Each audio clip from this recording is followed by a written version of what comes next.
So I feel like a lot of people are confused about this. If Sky Bison were the original airbenders, then what is all this stuff about lion turtles giving bending and stuff? People are confused. Lion turtles or Sky Bison, which is it? Don't worry y'all, because it's really easy to answer. It's actually much simpler than you think. Let's say I get a sword. The person who gave me the sword gave me a weapon. I don't know how to use this weapon, but I have it regardless. And if this person didn't give me the sword, I wouldn't have a sword. What I do need is someone to teach me how to use that sword. Without a master to teach you how to use the weapon, it really isn't an effective weapon. This is where lion turtles come in. Lion turtles give you the sword, they give you the ability. They gave bending to the people. And without lion turtles, bending wouldn't exist. Sky Bison though are regarded as the original airbenders. And just like how dragons taught firebenders how to firebend better, Sky Bison taught airbenders the art of airbending. And they perfected the style because of it. Is that true, Eska? Of course not, Desmond. I will not miss it at all. I hold immense dislike for the South.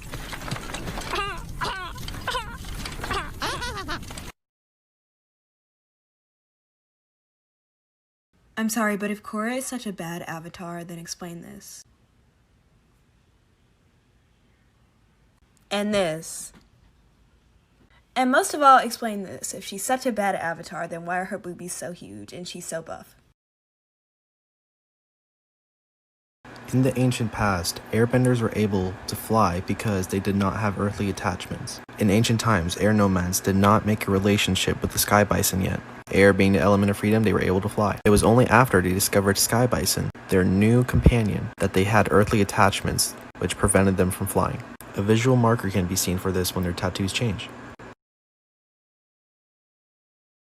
So, it has been confirmed that the avatar after Korra will not have access to any of the other avatars, including Korra.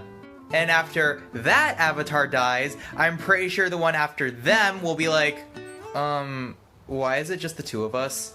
I don't know what you're looking at me for. I wasn't the one who ruined our reincarnation. It was all that bitch who is not here. He seems nice. Come on, we can stay a little while. This message is for my nephew, Prince Zuko. Of course it is. So if you're not him, keep scrolling. What are you up to, Uncle? Okay, nephew. Princess Azula has become one crazy-ass bitch. Uncle! More tea. Y'all wanna know the thing that's fucking me up about this scene? The thing that is really hurting me about this motherfucking scene? That he falls, gets airbending, and this is after season 2, so he can't even have Korra tell his dad about it. His dad doesn't know about it, because his dad is gone, because the Avatar Spirit destroyed all the previous avatars. Fuck! One thing I just realized about Legend of Korra is that Tenzin may have had a lower spiritual connection because he had to learn offensive moves as an airbender. Airbenders don't use offensive moves, it's not something they use, but he had to learn them because he was the last airbender at one point. Okay, so I can understand where you may be confused, but there has been official information that even Korra will not be accessible to the next avatar. After the conclusion of Book 4, Korra asked all of her friends to write letters to the next avatar. And Korra wrote one herself. In one part of Korra's letter, she actually said that she would not be accessible to the next avatar. And yes, these letters are canon. Alright, this is part 4 as to why Milo is just an absolute king. Milo, why don't you go with the boys too? We shall meet again soon, beautiful woman. Absolute ladies' man, always shooting his shot. Always. We are throwing a Halloween party at our house. It's gonna be the greatest thing ever. Someone will die. Of fun. And of murder. There's gonna be beer, pumpkins. Bloody goblins. Fake ones. It's gonna be awesome. We have decorations. Dead people that we just murder. Nah. Alright, so I don't know if anybody else has had the same thought as me, but just hear me out. You see how white her eyes are? I think she's in the Avatar state. Like, she's Aang's granddaughter, so I'm thinking, right? She's in the Avatar state, and she's about half a second away from wiping out the entire island. Right now I have 7 boyfriends. I don't know which one is my favorite. I don't know their names. But I I have 7 boyfriends, and I can taste all the love you put into these little balls of pasta. I put hate into it. Wait, how Italian are you? How can you be? Artists of Legend of Korra and Ala TikTok, I have a request. This gorgeous woman, Kuvira, but wearing the iconic Catra suit in green. I like you. Let's be friends. High five if you want to be my friend.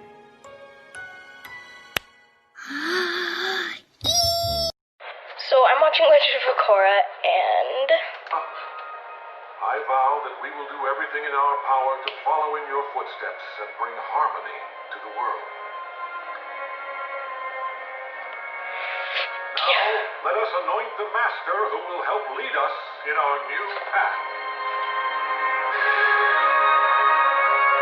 doesn't she look like Aang? I'm gonna start crying. Okay, so the question is, who is the most powerful villain in all of Korra? And disclaimer, this is just an opinion. It's gotta be Amon, bruh. This man can psychic bloodbend, which means he doesn't need to move his body in order to bloodbend. Also, he's resistant to bloodbending. We see Tarlok trying to bloodbend Amon, and he simply just walks right past it. So think about it. Everyone who Amon has gone up against, he has won. This dude could lift 20 people into the air if he wanted to. His bloodbending skills have been honed by his father Yakone, and if not improved upon. And if Amon wasn't caught off guard, in the fact that Korra had airbending left, this man would have won.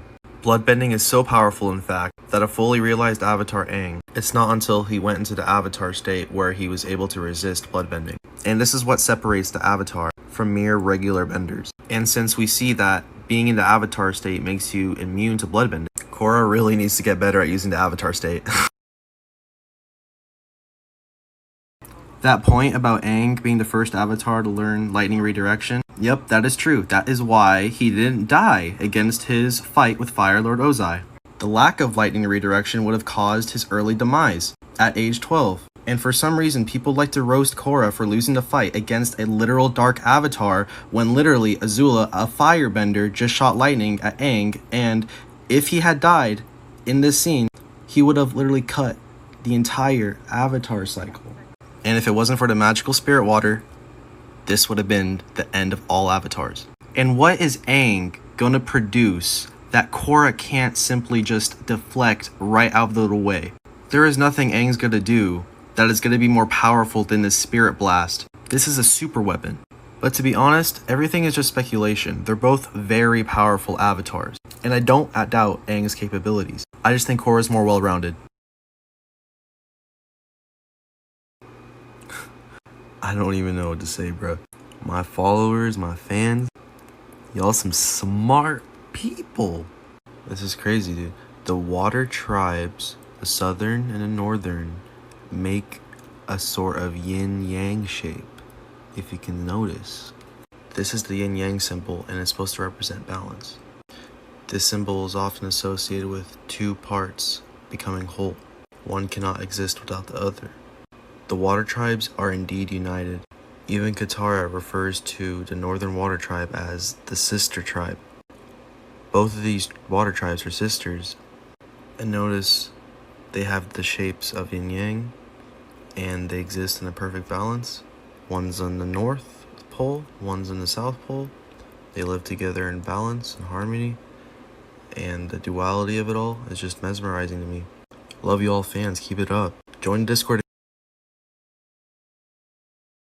So recently there's been this big thing going around the Avatar community, and it's this Japanese legend of your face is the face of the one that you loved most in your past life. And I really didn't think too much of it until I saw this photo. This is a photo I've been seeing going around all over the place, and it kind of is accurate. Korra looks like Katara, who was Aang's love. Aang looks like Roku's wife, who was Roku's love. And even Kyoshi looks like Avatar Kuruk's loved one. And Roku even kind of looks like Kyoshi's loved one. So I don't know if this was planned by the creators of the show, but if it was, that's kind of crazy.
Dance like a god.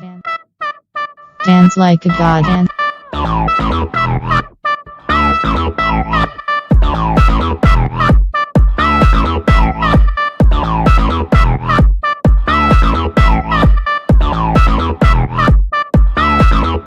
Dance like a god.